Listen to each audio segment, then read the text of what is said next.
প্রিয় দেশবাসী, অত্যন্ত কয়েকটি কথা নিয়ে আবার হাজির হয়েছি পরামর্শমূলক চ্যানেলের পক্ষ থেকে।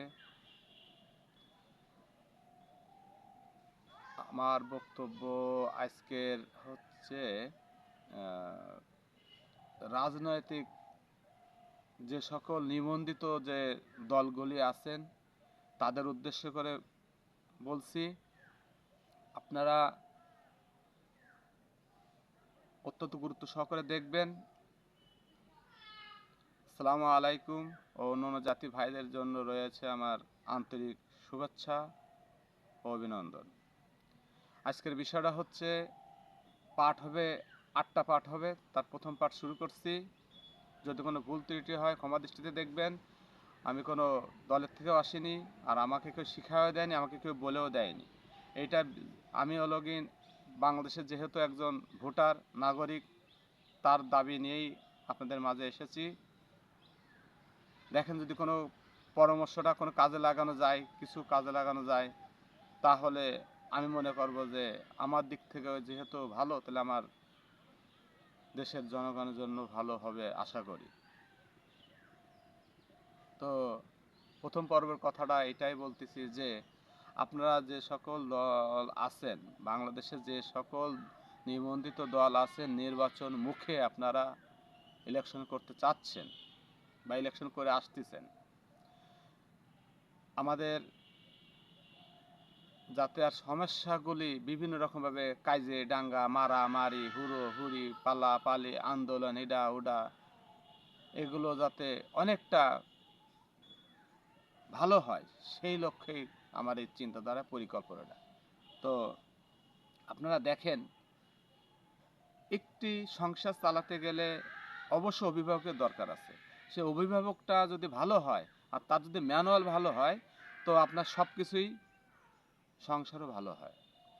তো আমি এটাই বলতে চাচ্ছি যে আপনি মনে করেন একটি দল, নিবন্ধিত দল, বাংলাদেশে ইলেকশন মুখে ইলেকশন করতে চাচ্ছেন বা ইলেকশন আগে করছেন, কিভাবে আপনারা আপনার যে দলের যে মেরুকরণ, এটাকে আপনারা ঠিক করুন।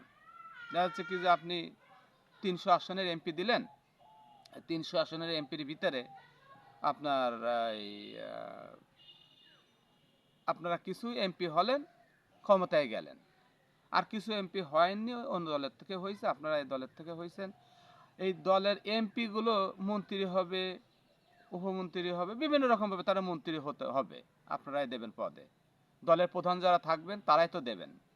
কিন্তু এই এমপিগুলো হওয়ার পরে তারা কি করতেছে, তারা কোথায় দুর্নীতি করতেছে, তারা কোথায় দল দুটো তিনটে করতেছে, তাদের আসনে 3টে 4টে করে দল, 5টা 7টা করে দল, কেউ আপনার দলে, কেউ আরেকজনের দলে, বিভিন্ন রকমভাবে এরকম এক একজন এক এক দলে যায় দেশের ত্রাস সৃষ্টি করতেছে, দুর্নীতি করে করে টাকা পয়সাগুলো পাচার করে নিয়ে যাচ্ছে।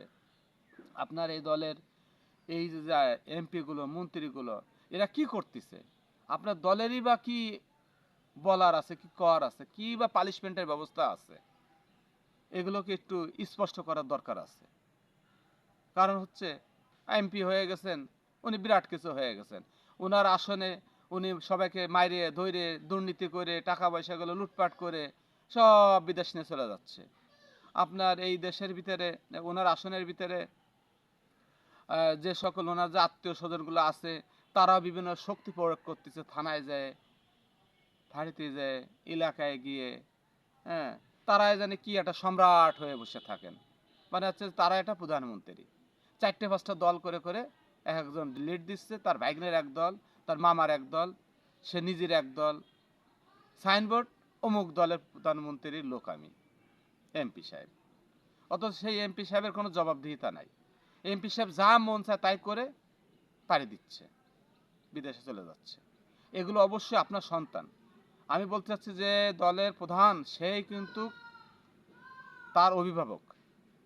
আপনার এই 300 এমপির 300 আসনে যে এমপি আপনি দিছেন, নমিনেশন দিছেন, হয়তো 10টা হয়নি, 10টা হয়েছে, সেটা বলতে চাচ্ছেন 300 ছেলে তো আপনার। এই 300 ছেলে কোথায় কি করতেছে না করতেছে, এগুলো সম্পূর্ণ দায় দায়িত্ব আপনাদের, দলের প্রধানের দায়িত্ব। এটাকে আপনারা ভালো করে আরও তদন্ত করে দেখেন যে কিভাবে আপনারা স্বচ্ছতার সাথে এমপিগুলো জবাবদিহিতা আপনারা নিতে পারেন। এই বলে আজকের বক্তব্য আমি শেষ করছি। প্রিয় দেশবাসী, যদি কোনো ভুল ত্রুটি হয় ক্ষমা দৃষ্টিতে দেখবেন। আপনারা আমার এই ভিডিওগুলো অত্যন্ত গুরুত্ব সহকারে দেখবেন। এই বলে শেষ করতেছি। আল্লাহ হাফেজ।